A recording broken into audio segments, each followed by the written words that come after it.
పూరా local. BRS social media pages అంటే ట్విట్టర్లో అయినా మిగతా ప్లాట్ఫామ్స్ ఏదైతే సామాజిక మాధ్యమాలలో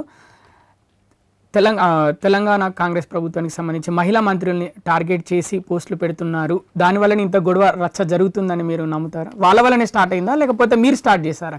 అఫ్ కోర్స్ వాళ్ళ వల్లనే స్టార్ట్ అయింది. ఎందుకంటే గతంలో వాళ్ళు చేసిన తప్పులను సరే ఈరోజు ఎమోషనల్గా ఇవ్వడానికి ఏమైనా మాట్లాడినా కూడా కొంత చదువుకున్న వాళ్ళు అంటే దగ్గరలో స్థానిక సంస్థలు ఉన్నాయి, జిహెచ్ఎంసీ ఎన్నికలు ఉన్నాయి. కాబట్టి ఈరోజు రేపు ఊర్లలో కూడా అందరు చదువుకున్న పిల్లలు ఉన్నారు, చదువుకున్న వాళ్ళు ఆలోచన చేస్తున్నారు. కాబట్టి వాళ్ళు మొదటి 5 సంవత్సరాలల్లో ఏ రోజు కూడా మహిళా కమిషన్ లేదు వాళ్ళ ప్రభుత్వం, మొదటి ప్రభుత్వంలో మహిళా మంత్రి లేదు, ఆఖరికి మహిళా శిశు సంక్షేమ శాఖకు కూడా మొగోళ్ళే మంత్రులు. ఒక మహిళకు ఏం అవసరం ఉంటుంది, ఒక డెలివరీ ఒక కానుపు అయినప్పుడు తనకి ఏం అవసరాలు ఉంటాయన్నది ఒక స్త్రీకి తెలుస్తుంది. నీకేం తెలుస్తుంది?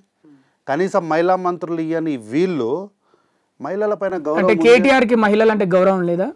100% లేదు. ఎట్లా చెప్తున్నారు? నిజంగా కేటీఆర్కి మహిళల పట్ల గౌరవం ఉంటే ఇప్పుడు ప్రజాప్రభుత్వం వచ్చింది, మహిళలకు ఉచిత బస్సు ఇచ్చింది, మీరు వ్యతిరేకిస్తారా అంటే మేము ఎందుకు వ్యతిరేకిస్తాం?